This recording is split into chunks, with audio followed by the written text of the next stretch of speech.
Okay, so horror movie sequels can go one of two ways. They can either be really well thought out and they can turn out really well, or they can be like Sinister 2.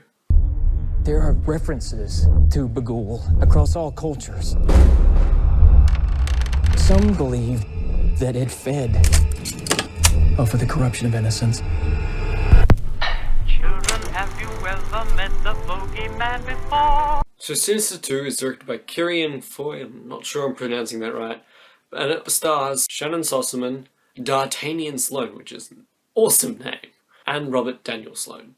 So Sinister 2 is a sequel to the movie Sinister, and basically it's a few years later. The deputy guy's still trying to figure out the case, and he's burning down all these houses which Bagul has been in. The movie doesn't really focus on Bagul, which kind of sucks. It's like the interesting part of the movie. Instead, it's about this woman and her two twin sons, and the mum's divorced from the biological father, and the biological father's trying to track her down, and Bagul's just kind of like there in the background, and like one of the kids can see the kids who do the Bagul stuff. It's like it takes a different view on what the first movie was.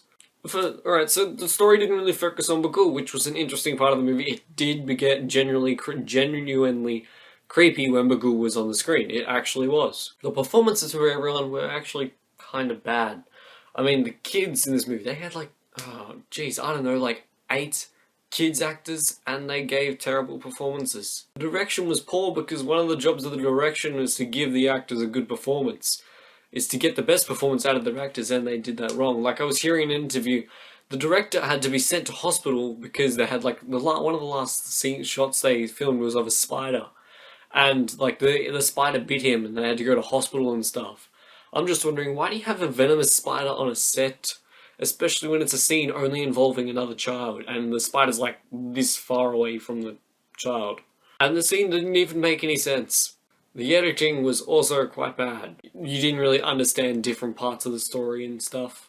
Like, some things happened that weren't really made clear, and they're never really made clear. They just kind of let the audience to go like, that happens, and then this happens. This has all happened before, but this happens with that. And it doesn't make any sense in the end.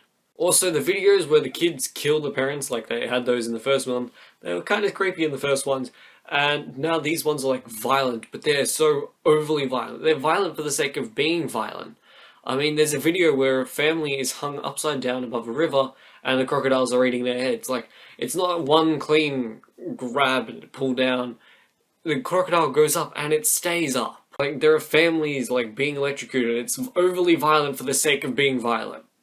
The writing also was terrible, in case you didn't notice me talking about the movie so much. The writing was terrible. It had a lazy story. The acting was bad. There's not much else to go on about Sinister 2, and I'm going to give the Sinister 2 a 1 out of 10. There's not really anything to go on about this movie, and I can't recommend anyone going to go see Sinister 2. Like the video if you enjoyed it. Tell me if you have seen Sinister 2 and let me know in the comments down below. And don't forget to subscribe to become one of the Platypi, and I'll see you guys next time. Bye.